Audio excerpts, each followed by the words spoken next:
The Queen vessel exploded in a ball of fire that could be seen from every ship in the battle.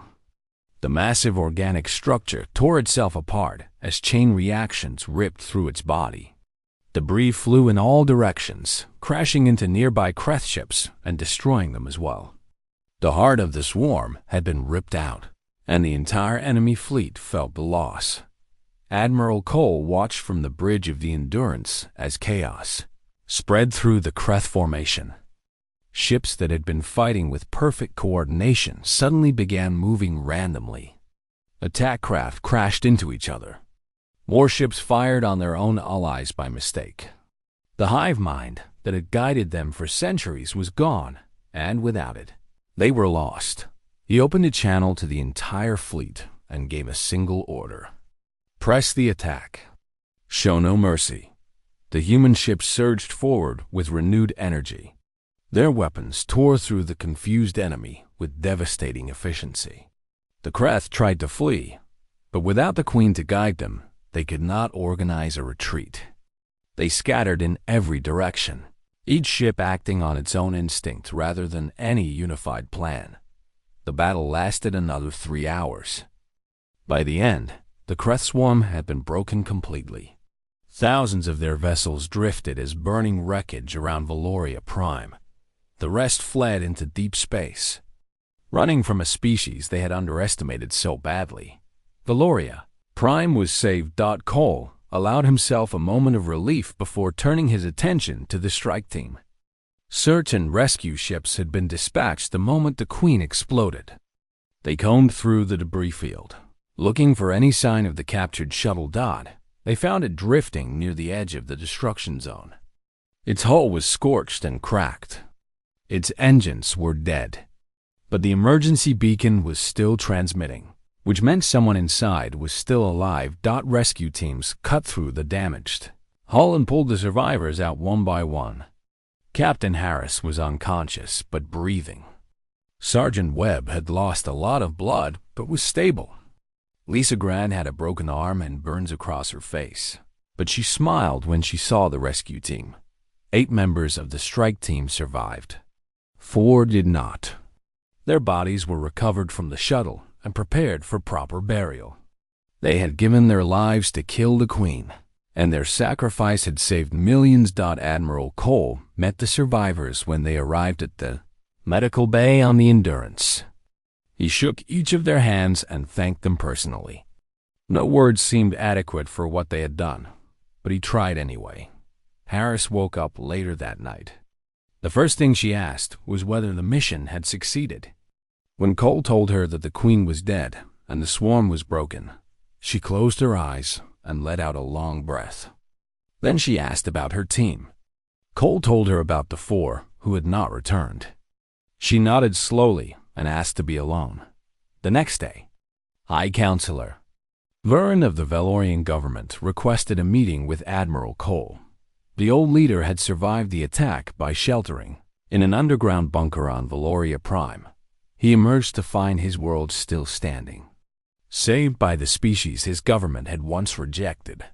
The meeting took place in the conference room of the Endurance.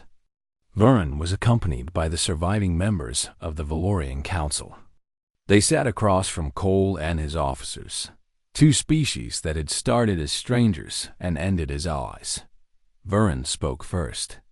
His voice was heavy with emotion as he admitted that everything his people had believed about humanity was wrong. They had looked at human history and seen monsters. They had not understood that the same fire that fueled human violence also fueled human compassion. They had judged an entire species by its worst moments instead of its best. He formally apologized on behalf of the Valorian collective. He asked for forgiveness, knowing that his people had done nothing to deserve the salvation they had received. Cole accepted the apology gracefully. He told Vern that humanity understood why the Valorians had been afraid. Human history was indeed full of terrible things. Wars, genocides, cruelties beyond counting. But those dark chapters did not define humanity any more than the Kreth defined all insectoid species. Humans had the capacity for great evil, but they also had the capacity for great good. What mattered was which capacity they chose to embrace. Vern nodded slowly. Then he announced that he would be sending a message to the entire Galactic Assembly. He would tell them what he had witnessed. He would nominate Earth for immediate admission, not as a junior member, but as a full partner with complete voting rights. He would argue that no species in the galaxy had more clearly demonstrated its commitment to protecting sentient life. 1 week later, the Galactic Assembly held its vote. Every species in the known galaxy cast their decision. The result was unanimous. Earth was admitted to the Assembly with full rights and privileges. The news reached the Third Fleet as they prepared to return home. Celebrations erupted on every ship. Crews who had fought and bled together now laughed and embraced. They had not only saved the Valorians, they had changed humanity's place in the galaxy forever. But before the celebrations could truly begin, Admiral Cole called for a moment of silence. He gathered the entire crew of the Endurance in the main hangar and read the names of everyone who had died during the campaign. 200 from the Valiant, 4 from the Strike Team, 7 from various other engagements. Their names echoed through the hangar as everyone bowed their heads in respect. Cole spoke about what these people had sacrificed. They had given their lives not for glory or conquest, but for the simple belief that all sentient beings deserve protection. They had shown the galaxy that humanity's capacity for violence was matched by its capacity for love. They had proven that the same hands that built weapons could also extend in friendship. After the memorial, Ambassador Telvos approached Cole privately. The old Valorian had watched the ceremony from the back of the hangar. He asked Cole a question that had been on his mind since the first day they met. How did humans find the courage to fight for people they did not know? How could they sacrifice everything for strangers who had once rejected them? Cole thought about the question for a long moment. Then he smiled and gave his answer. He said that courage was not the absence of fear. Every soldier in his fleet had been afraid. Every crew member had known they might not survive. But they had gone anyway, because they believed something was more important than their fear. For some, it was duty. For others, it was love. For many, it was simply the knowledge that they could make a difference. Humans had spent their entire history fighting each other. They had learned the hard way what happened when no one stood up against evil. They had sworn never to let that happen again, not just on Earth, but anywhere in the galaxy. Telvos thanked him quietly and walked away. He had a lot to think about. His entire understanding of the universe had been changed by these strange, violent, compassionate creatures from a small blue planet. The Third Fleet entered faster than light travel the next morning. Heading home to Earth, they left behind a Valorian civilization that was already beginning to rebuild. They left behind a galaxy that would never look at humanity the same way again. Admiral Cole stood on the bridge of the Endurance and watched the stars blur around him. He thought about the soldiers who had died, the lives they had saved, and the future they had secured. He thought about his grandchildren, who would grow up in a galaxy where Earth had proven its worth. He smiled and allowed himself to feel hope. Humanity had faced its greatest test and passed. Whatever challenges lay ahead, they would face them together, as partners with the stars. The journey home had begun. The Kreth swarm gathered its remaining forces around Valoria Prime. From the bridge of the Endurance, Admiral Cole could see thousands of enemy vessels forming a massive wall between his fleet and the Valorian homeworld. The destruction of the command vessel had hurt them, but it had not broken them. They were still dangerous, still hungry, still determined to consume everything in their path. Intelligence reports from the captured data nodes had revealed something critical. The entire Kreth swarm operated under a hive mind structure. Every ship, every soldier, every attack craft was connected to a single guiding intelligence. That intelligence resided in a queen vessel, hidden somewhere within the enemy formation. If the Queen was destroyed, the swarm would collapse into chaos. Without her guidance, the Kreth would be unable to coordinate their attacks. They would become confused, disorganized, and vulnerable. The problem was finding her. The Queen vessel was surrounded by thousands of protectors. She never exposed herself to danger. Getting close enough to identify her location would require flying directly into the heart of the enemy fleet. Cole called his senior officers to the conference room one final time. He laid out the situation clearly. The fleet could engage the Kreth directly, but even with their superior weapons, they would eventually be overwhelmed by sheer numbers. The only way to win was to kill the Queen, and the only way to kill the Queen was to send a team into the enemy formation to find her and destroy her. Everyone in the room understood what he was saying. This was not a standard military operation. This was a suicide mission. The team that went in would almost certainly not come out. Cole asked for volunteers. He made it clear that no one would be ordered to go. This had to be a choice made freely, with full understanding of the risks. Captain Harris stood up immediately. She said that she would lead the mission. She was the best pilot in the fleet and the most experienced combat officer. If anyone could find the Queen and destroy her, it was her. Sergeant Webb rose from his chair despite the bandages still wrapped around his leg. He said that he would go with her. He had unfinished business with the Kreth. 3 of his people had died in the last mission. He intended to make sure their deaths meant something. Lisa Grant surprised everyone by volunteering as well. She explained that her communication skills could be useful inside the enemy formation. She could tap into the Kreth hive mind network and create distractions that might buy the team precious seconds. One by one, others stood up. Engineers, soldiers, medics, pilots. Every single person in the room volunteered for the mission. Every single one was willing to give their life for this chance at victory. Cole felt his chest tighten with emotion. He looked at these brave men and women and felt proud beyond words to serve alongside them. But he could not send them all. The fleet still needed crews to fight the main battle. He selected a team of 12. Harris would lead. Webb would handle ground combat. Lisa would manage communications.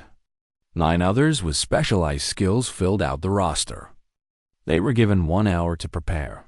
During that hour, Cole spoke with Harris privately. He told her that he wished he could go in her place. She told him that his place was on the bridge, leading the fleet. If she succeeded, he would need to press the advantage immediately. If she failed, he would need to find another way. Either way, the fleet needed him here. They shook hands, and Harris walked away to join her team. The strike team boarded a captured Kreth shuttle that had been modified with human weapons and equipment. It was small enough to slip through the enemy formation without attracting too much attention.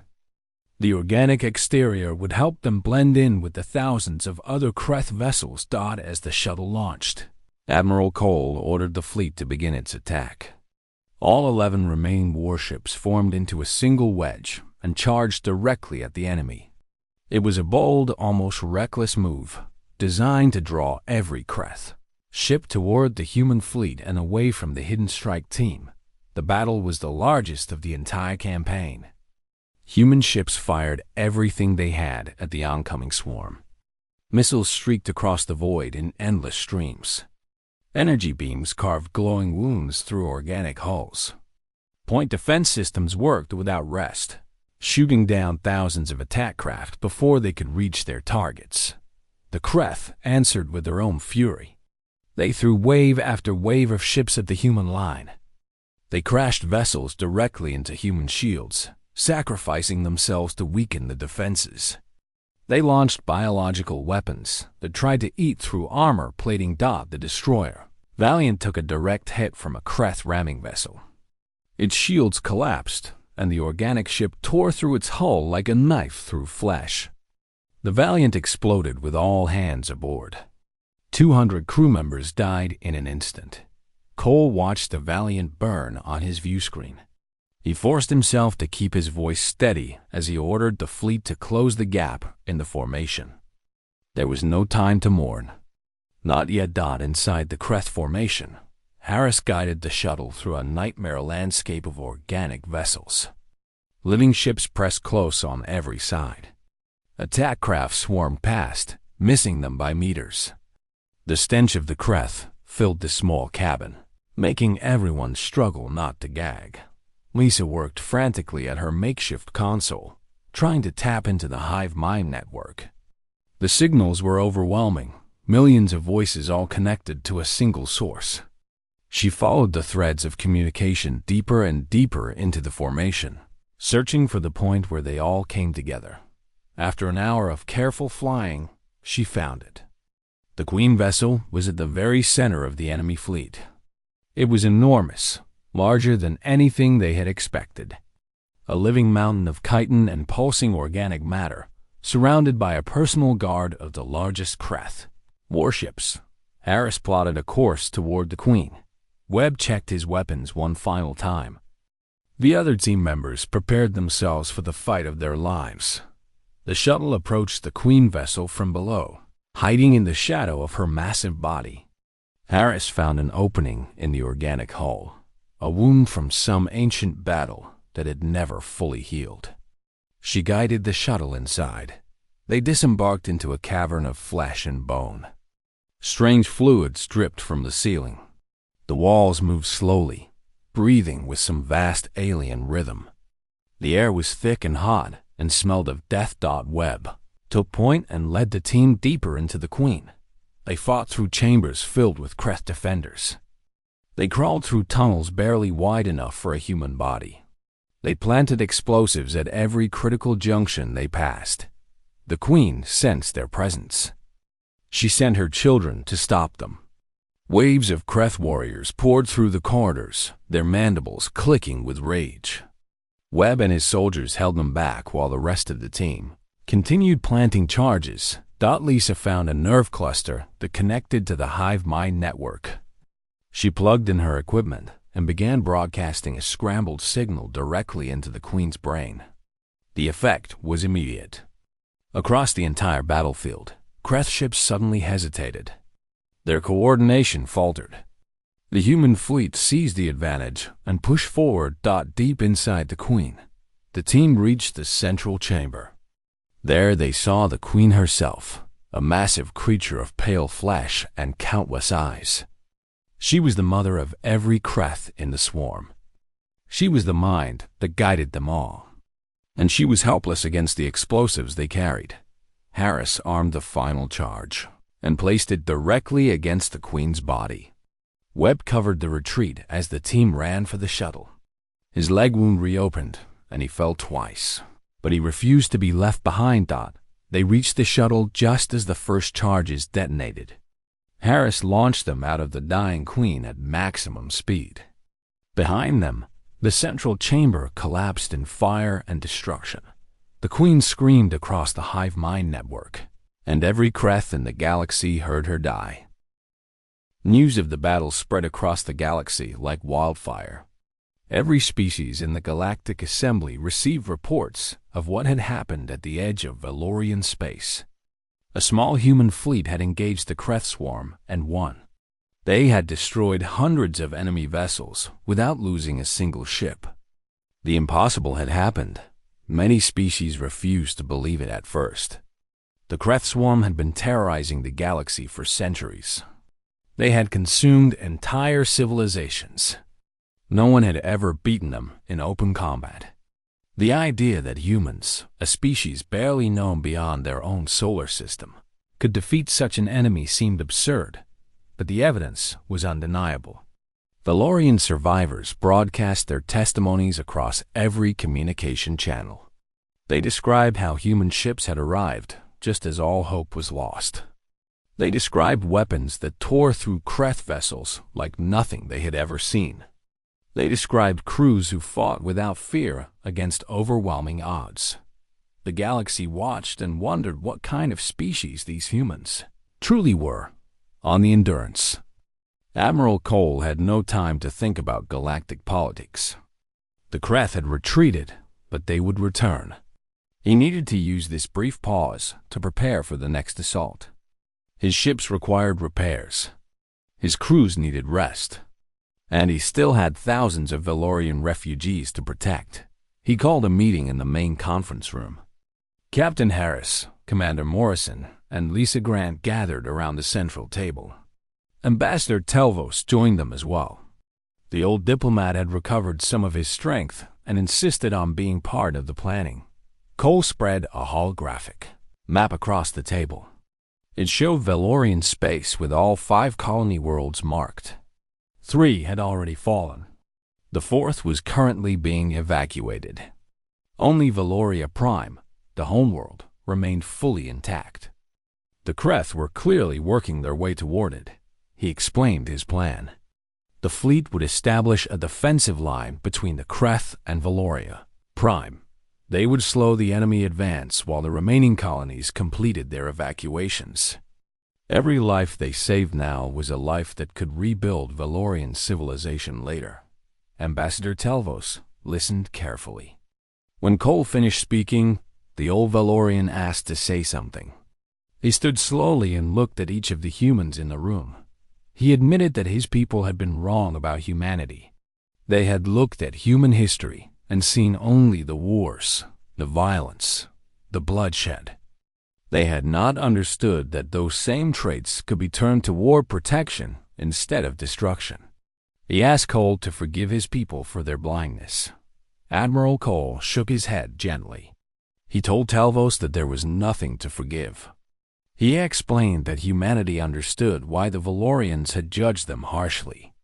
Human history was indeed full of terrible things, but it was also full of courage, sacrifice, and love. The violence was never separate from the compassion. They were 2 sides of the same coin. Humans fought so fiercely because they had something worth protecting. A mother would kill to save her child. A soldier would die to save his friends. That same fire that had burned in human wars throughout history was now burning in defense of strangers who lived among the stars. The meeting ended with a new understanding between the 2 species. Telvos returned to his quarters to rest, but he could not sleep. He spent the night writing letters to every member of the Galactic Assembly. He told them what he had witnessed. He told them that humanity deserved a place among the civilized species of the galaxy. He told them that everything they had believed about Earth was incomplete. The next morning, Captain Harris led a special mission. Intelligence gathered from captured Kreth data nodes revealed the location of a command vessel deeper in enemy territory. If they could destroy it, they would disrupt Kreth coordination throughout the sector. But the mission was extremely dangerous. The command vessel was surrounded by hundreds of enemy ships. Harris selected a small strike team for the mission. She would lead them personally. Her second in command for the operation was Sergeant Danny Webb, a veteran soldier who had served in Earth's last major conflict 20 years ago. He had lost his younger brother in that war and had carried the grief ever since. He was the best combat specialist in the fleet. The team boarded a fast assault shuttle and launched from the Endurance under cover of darkness. They used the debris fields from previous battles to mask their approach. The Kreth sensors never detected them. They reached the command vessel after 6 hours of careful navigation. It was a massive organic structure, larger than any Kreth ship they had seen before. Its surface crawled with defensive organisms, living weapons that could tear apart any ship that got too close. Harris guided the shuttle into a damaged section of the hull where the defenses were weakest. The team disembarked and moved into the dark corridors of the living vessel. The walls pulsed with strange fluids. The air smelled of decay and something else, something alien and wrong. Webb took point, his weapon raised and ready. Behind him came 6 other soldiers, each one trained for exactly this kind of operation. Harris stayed in the middle of the formation, coordinating the team through her tactical display. They fought their way through waves of Kreth defenders. The insectoid creatures were fast and vicious. with sharp limbs and armored bodies. But human weapons were designed to kill armored targets, and human soldiers were trained to fight in close quarters. The team pushed forward, leaving dead Kreth behind them. They reached the central core of the command vessel after 2 hours of fighting. There, they planted enough explosives to destroy the entire structure. Webb set the timers while Harris held off another wave of attackers. The retreat was harder than the advance. The Kreth knew they were there now and threw everything they had at the human team. 3 soldiers fell during the desperate run back to the shuttle. Webb took a deep wound to his leg but refused to stop moving. Harris dragged him the last 100 meters while firing her weapon with her free hand. They reached the shuttle and launched just as the explosives detonated. The command vessel tore itself apart in a massive explosion that lit up the darkness of space. Across the sector, Kreth ships suddenly lost coordination. Their movements became confused and random. The hive mind that guided them had been damaged. The shuttle limped back to the Endurance with its wounded crew. Webb was rushed to the medical bay, where doctors worked through the night to save his leg. Harris sat beside him until he woke up. When he opened his eyes, she told him that the mission was successful. The Kreth were in chaos. The defensive line would hold. They had bought precious time for the evacuation. Webb smiled weakly and asked about the 3 soldiers who had not returned.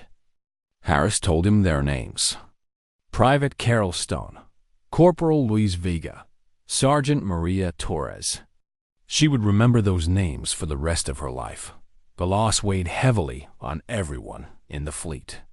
But their sacrifice had meaning.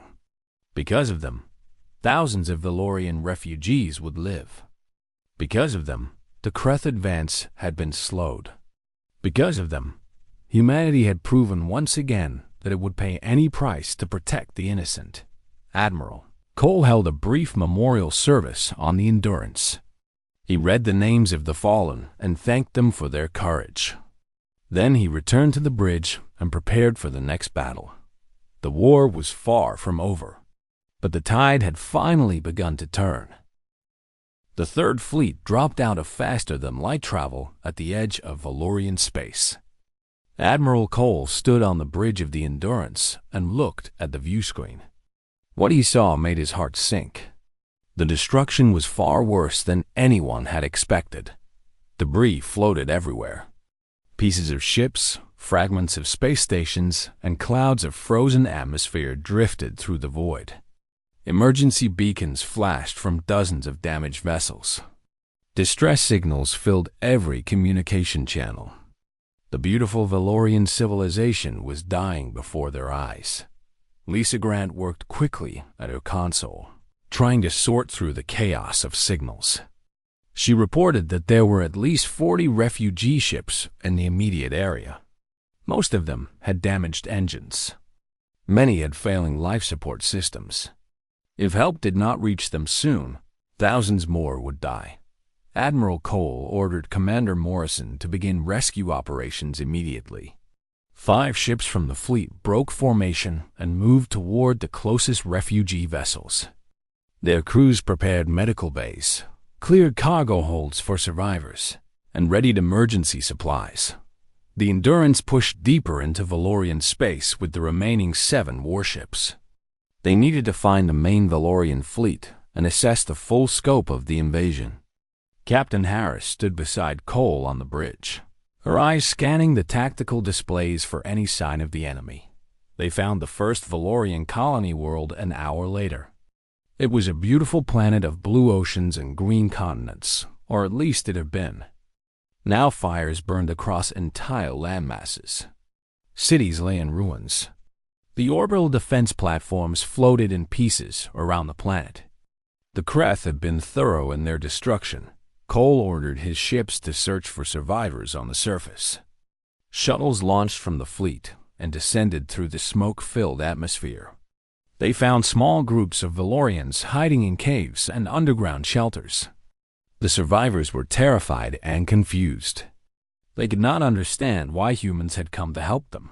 One shuttle picked up Ambassador Telvos. a senior Valorian diplomat who had been visiting the colony when the attack began. He was an elderly male with deep wrinkles on his silver face and tired darkness in his large eyes. He had lost his entire family in the first wave of attacks. His wife, his children, his grandchildren, all gone in a single terrible hour. Lisa Grant met him when he came aboard the Endurance. She had been assigned as the fleet's liaison with the Valorian survivors. She guided the ambassador to the medical bay and made sure he received food and water. He had not eaten in 3 days. When he finally spoke, his voice was weak and filled with confusion. He asked Lisa why the humans had come.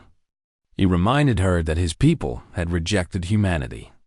They had called humans primitive and dangerous. They had blocked Earth from joining the Galactic Assembly. Why would humanity cross the galaxy to save a species that had insulted them so deeply? Lisa smiled gently and gave him a simple answer. She told him that humans do not abandon people in need. It did not matter what had happened in the past. It did not matter what the Valorians had said or done. When someone was suffering, humans helped. That was who they were. Ambassador Telvos stared at her for a long moment. Then tears began to flow from his dark eyes.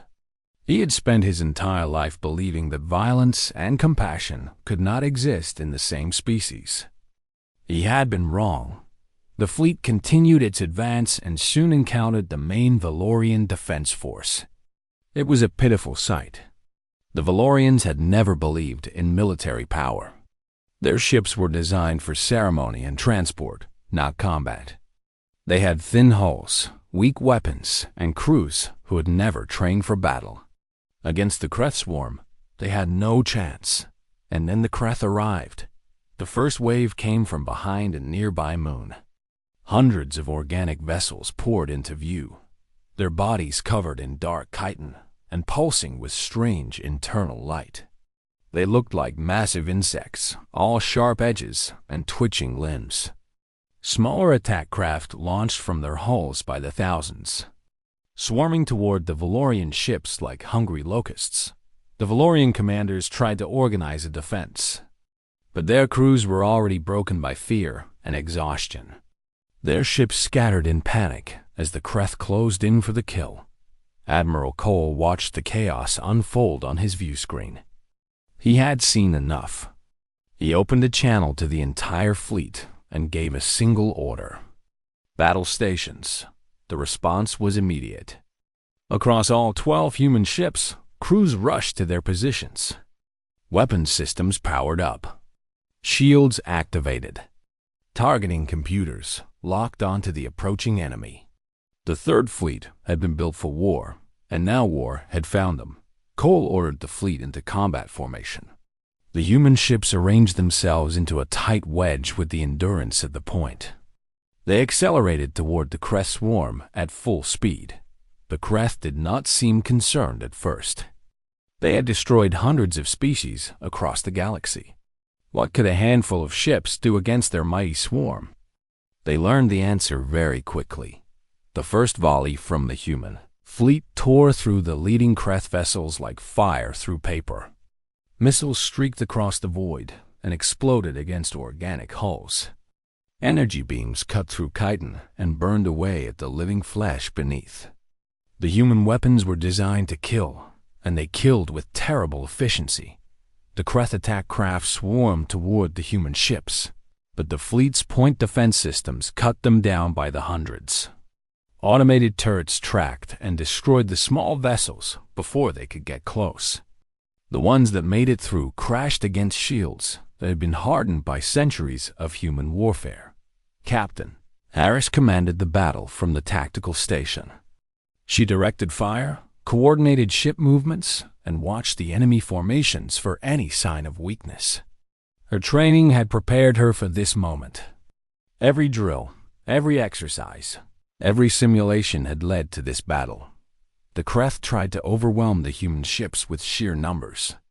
They poured more and more vessels into the fight, expecting the small fleet to crumble under the pressure. Instead, the humans held their line.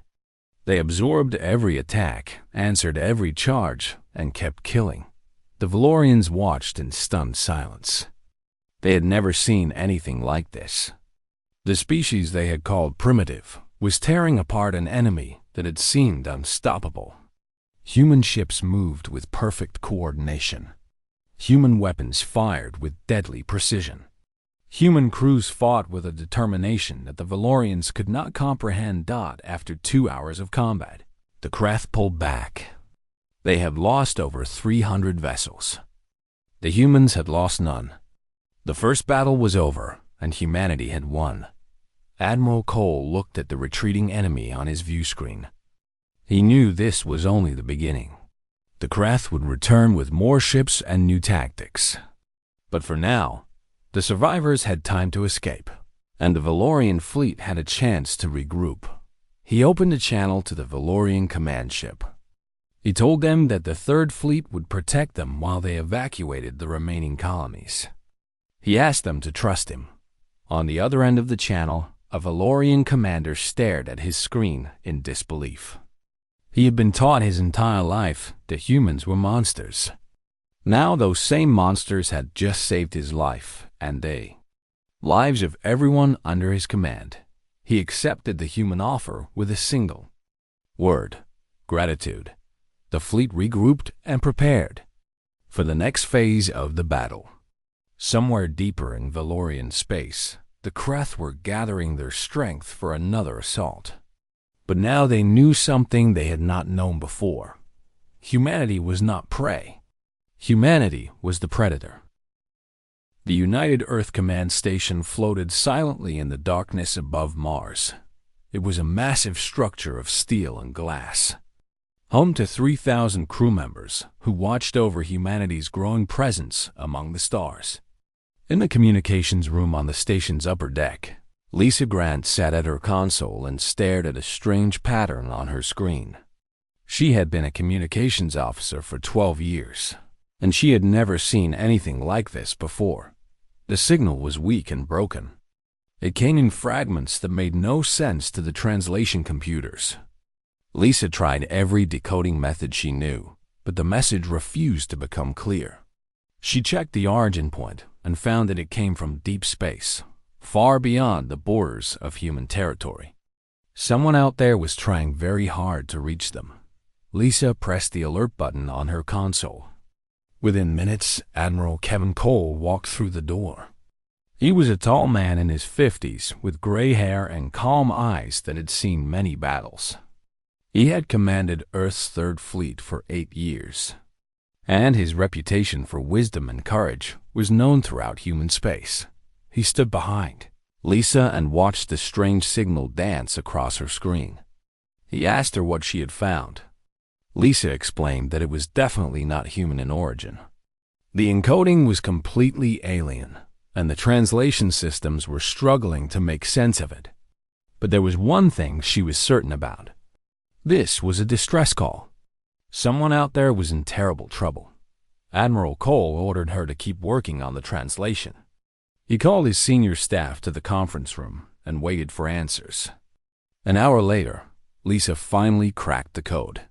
She rushed to the conference room with her tablet and displayed the message for everyone to see. The signal came from the Valorian collective. The Valorians were a peaceful species of tall, slender beings with silver skin and large dark eyes. They were known throughout the galaxy as scholars and artists. They had no military to speak of, and they had always believed that violence was beneath civilized species. 2 years ago, they had voted against humanity's admission to the Galactic Assembly. They had called humans violent, dangerous, and primitive. They had said that a species with such a bloody history had no place among the enlightened races of the galaxy. Now those same Valorians were begging for help. The message said that their home system was under attack. The Krath swarm had come without warning. The Krath were a species of insectoid raiders who traveled from system to system, consuming everything in their path. They stripped worlds of resources, killed or enslaved populations, and moved on to the next target. No one had ever successfully stopped them. The Valorian defense fleet had been destroyed in the first wave of attacks. 3 of their 5 colony worlds had already fallen. Millions of their people were dead or fleeing in damaged ships. They had sent distress calls to every member of the Galactic Assembly, but no one had responded. No one wanted to face the Kreth swarm. Admiral Cole read the message twice. He looked around the conference room at his officers. Captain Amy Harris, his second-in-command, sat at his right side. She was a strong woman with short brown hair and sharp green eyes. She had served with Cole for 6 years and trusted him completely. Commander Jake Morrison sat across from her. He was in charge of rescue and recovery operations, a role that suited his gentle nature.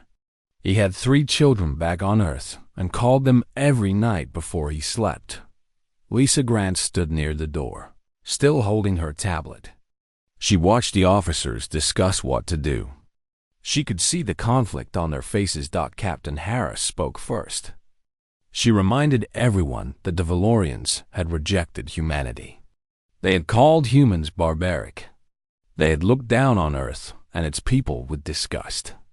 Why should humanity risk its soldiers and ships for a species that had treated them so badly? Commander Morrison agreed that the Valorians had been unfair. But he also pointed out that millions of innocent people were dying. Children were dying. Families were being torn apart. Could they really sit back and do nothing while an entire civilization was wiped out? The room fell silent. Everyone looked at Admiral Cole. He stood up slowly and walked to the window. He looked out at the red surface of Mars below and the endless stars beyond. He thought about his own children, now grown with families of their own. He thought about the oath he had taken when he first put on the uniform. He had sworn to protect sentient life, not just human life, all sentient life. He turned back to his officers and made his decision. He said that he understood their anger toward the Valorians. He shared it. But being human meant more than just protecting their own kind. It meant standing up for those who could not protect themselves. It meant showing the galaxy that humanity was more than its violent past. The Valorians had judged humanity by its worst moments. Now Earth had a chance to show them its best.